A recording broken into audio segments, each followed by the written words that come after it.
Okey, apa yang dimaksudkan dengan scammer? Okey, dalam bahasa mudah, scammer ni adalah penipu. Tak kira lah sama ada dia menipu secara online ataupun secara depan-depan kita ni. Jadi, pada video kali ini, saya akan share kepada korang semua 5 jenis scammer yang paling popular di Malaysia.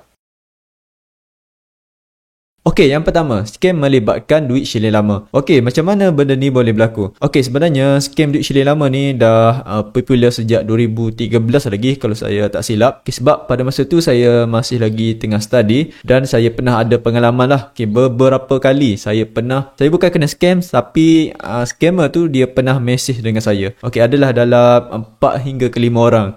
Okay, jadi macam mana benda ni boleh berlaku? Okey, di sini saya share pengalaman saya macam mana scammer ni dia cuba untuk menipu ataupun modus operandi mereka ni. Okey, ada seorang scammer ni dia pernah message kepada saya, tanya sama ada saya ni ada duit syilin lama atau tidak. Sebenarnya saya dah tahu yang ni memang scammer lah. Okey, so saya pun cuba berlakon lah dengan scammer ni. Saya pun ada duit syilin lama. So, dia tawarkan kepada saya satu duit syilin lama tu dia boleh bayar dengan harga yang sangat tidak munasabah. Okey, lebih kurang dalam 50k. So, saya pun buat bersetujulah. Dan pada masa tu dia pun beritahulah syarat-syarat macam mana untuk buat transaksi ke luar negara. Okey, sebenarnya saya agak muskil di sini sebab bila saya lihat syarat-syarat yang diberitahu oleh scammer ni, saya perlu membayar fee lebih kurang dalam 1,000 ke 2,000. Okey, macam tu lah kot. Okey, dan jika saya bayar fee 1,000 hingga ke 2,000, barulah duit yang dikatakan konon-kononnya 50k tu barulah boleh masuk ke dalam akaun saya. Kepada yang memang rambang mata, yang dah buta hati dah masa tu, memang akan tanpa fikir panjang mereka akan terus back in fee untuk konon-kononnya untuk melepaskan transaksi sebanyak 50k. So di sini bila korang dah transfer 1,000 hingga ke 2,000 tu, fee untuk melepaskan duit yang transaksi tu, jadi di sini korang dah pun terkena tipu.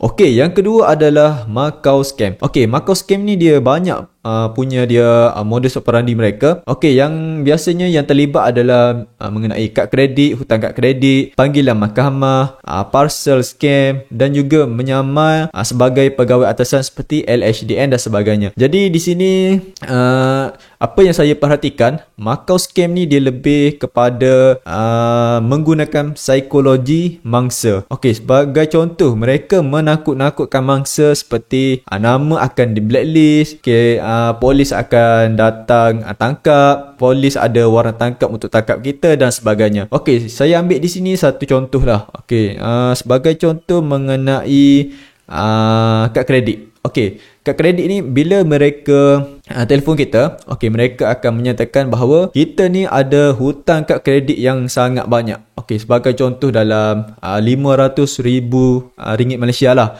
Okey, itu sebagai contoh. Okey, dan pada masa tu mungkin kita dah rasa panik. Okey, kenapa tiba-tiba ada banyak hutang kad kredit? Okey, sedangkan kita tak pernah pun buat hutang kad kredit dan sebagainya. Jadi di sini bila kita dah mula panik, okey, yang si scammer ni dia dah mula memberitahu bahawa kita ni polis akan datang tangkap kita. So di sini mangsa yang kurang ilmu dalam benda ni, mangsa ni akan rasa takut dan mangsa ni akan cuba menurut apa saja perintah yang diberitahu oleh scammer ni. Okey, sebagai contoh, okey, scammer ni suruh kita bank in sebanyak 10,000, okey, supaya dengan 10,000 tadi tu hutang kad kredit kita tu dapat disettlekan. Jadi mangsa yang ketakutan ni, takut polis datang tangkap, so mereka pun terpaksalah membayar sebanyak 10,000k. Jadi bukan terhenti setakat tu saja. Kadang-kadang scammer ni yang tamak, mereka akan terus push mangsa ni sehingga kerugian beratus-ratus ribu pun ada. Jadi lepas pada tu barulah mangsa ni tersedar bahawa mereka ni terkena tipu. So lain-lain yang Macau Scam ni jenis panggilan mahkamah, parcel scam dan juga menyamar sebagai pegawai atasan pun sama juga. Mereka menggunakan psikologi mangsa ni yang untuk menakut-nakutkan mangsa. Okey, yang ketiga adalah scam di media sosial. Okey, sebelum ni saya pernah buat satu video di mana video tersebut mengenai scammer lah. Dan banyak orang yang komen di video saya tersebut banyak kena scam di Instagram dan juga Facebook. Okey, macam mana pula modus operandi scam di media sosial ni? Okey, biasanya scammer ni dia akan list satu barang dengan harga yang paling rendah di pasaran. Dan bila mangsa lihat barang tersebut rendah di pasaran berbanding di pasaran luar, jadi mangsa ni pun terpedayalah dan membeli barang tersebut. Bila mangsa membeli barang tersebut, si scammer ni dia akan minta lagi fee. Okey, sebagai contoh, fee penghantaran. Okey, dengan harga 300 ke ataupun 400, dan mangsa ni pun bila walaupun harga fee 300 hingga 400 dulu, dia masih murah lagi berbanding di harga pasaran, mereka pun bank in lagi fee tersebut. Dan bila mangsa ni dah bank in fee tersebut, si scammer ni dia akan minta lagi dan minta. Dari situlah si mangsa ni barulah tersedar bahawa mereka ni terkena tipu.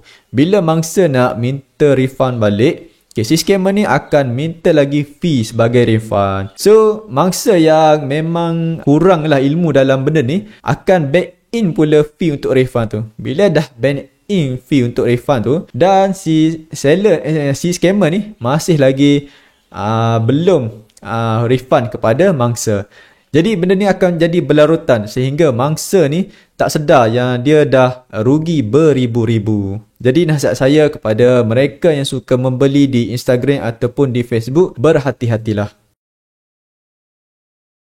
Okey, yang keempat adalah love scam. Okey, love scam ni biasanya amat jaranglah berlaku di Malaysia, tapi tetap ada. Okey, sebagai contoh, saya pernah terbaca di akhbar beberapa hari yang lepas, nenek yang berusia 70 tahun pun terkena love scam ni, dan saya rasa dia kerugian dalam ratus-ratus ribu kot. Okey, macam mana pula dengan modus operandi love scam ni? Okey, biasanya si scammer ni dia akan mencari mangsa melalui laman web dating site. Okey, di situlah si scammer ni dia akan berkenalan dengan mangsa. Okey, biasanya mangsa ni adalah perempuan.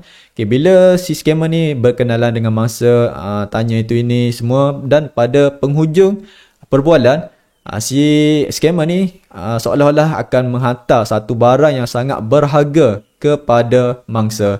Okay, di situlah mangsa mula terpedaya dengan si scammer ni. Biasanya yang mangsa ni bukan jatuh cinta pun dengan si scammer ni, tapi dengan nilai barang yang sangat mahal menyebabkan mangsa ni terpedaya. Okey, sebagai contoh, si scammer akan menghantar barang berjumlah 50k. Dan pada keesokan harinya, scammer ni akan beritahu barang yang dihantar tu tersekat di custom lah. Okay, dan kita perlu membayar sejumlah wang untuk melepaskan barang tersebut. Jadi mangsa yang terpedaya akan dapat barang yang sangat berharga ni, mangsa pun tak berfikir panjang, mereka pun akan bank in lah untuk melepaskan barang tersebut. Jadi mangsa yang kurang dalam scam ni terus bank in dengan harapan barang tersebut dapat dilepaskan daripada pihak custom. Jadi, wanita-wanita di luar sana, berhati-hatilah jika korang berkenalan dengan orang asing.